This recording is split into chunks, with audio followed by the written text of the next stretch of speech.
The federal government has awarded to the state $781 million to strengthen state red flag laws, and Idaho got $1.6 million that went to the state police to strengthen those. If we think somebody might do something to hurt somebody else, and it sounds good that we should do something about it, like maybe take their guns away from them.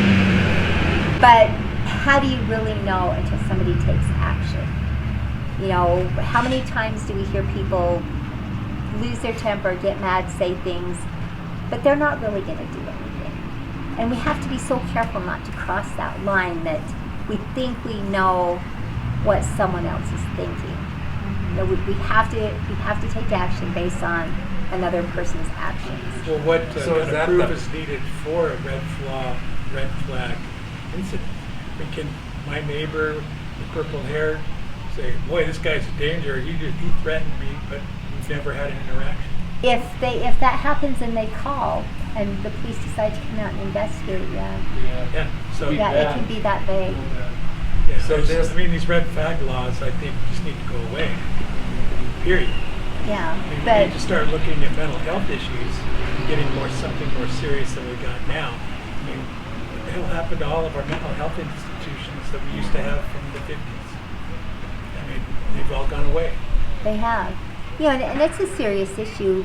And now that, after the COVID lockdowns and stuff, from what I understand, it's even worse. Oh, yeah. You know, because people feel isolated. You know, they've spent all this time on social media and on their phones and stuff. We've driven people crazy, and now the government did that. Now the government's going to offer the solution. That's what I Kind understand. of like putting out the COVID bug and having the vaccine ready to sell. Yeah. So is this red flag gun law money, is that the burn state crisis program that the Idaho State Police signed up for? Maybe $6 million. Yeah. It And I don't know what they're gonna looks do with really it, but- communist to me. It does. And those are the kind of laws that they seriously used in Germany. Mm-hmm. You know, it's the exact same thing. It might have a different name or look like a different dog, but it's still the same thing. And I don't know.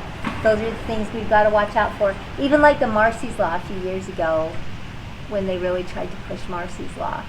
That was just not blanket, but it was a red flag thing. And we were able to defeat that. We were able to overcome that. We wanted to do sanctuary protection. We wanted to enhance our sanctuary protection.